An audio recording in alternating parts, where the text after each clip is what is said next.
சும்மா இல்லாத ஒரு காலேஜ் வந்து அவரை வந்து தலைமை தாங்க வாங்க அப்படின்னு வந்து கெஸ்டா கூப்பிட போயிட்டு நிறைய வந்து பாத்தீங்கன்னா கான்ட்ரவர்சியான கருத்துக்கள் வந்துருச்சு. அவங்க கிட்ட இருந்து பிள்ளைங்க என்னத்தை கத்துக்குவாங்க?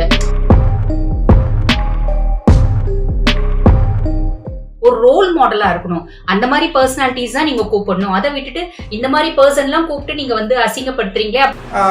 ஒத்துக்கிறேன், நீங்க நினைக்கிற மாதிரி எனக்கு எந்த தகுதியும் கிடையாது. ஒரே ஒரு சின்ன தகுதி இருக்கு. என்னன்னு பாத்தீங்கன்னா, பெரும்பாலும் இந்த மாதிரி கோபுரத்துல இருக்கவங்க சாக்கடையில விழறது, பள்ளத்தாக்குல விழறது, இதெல்லாம் எந்த காலகட்டத்துல அப்படின்னு பாத்தீங்கன்னா 7.5 வருஷத்துல சனி பகவான் இருந்து ஒருத்தவங்க ஜாதகத்துல என்னென்னலாம் கெடுபலனை கொடுப்பாரோ அதெல்லாம் 2.5 வருஷத்துல கொடுத்து போயிடுவார். இப்ப இந்த தம்பியும் வந்து பாத்தீங்கன்னா அந்த மாதிரி மணியும் அந்த மாதிரி ஒரு காம்ப்ளிகேஷன்ல தான் மாட்டி இருக்காரு பாவம்.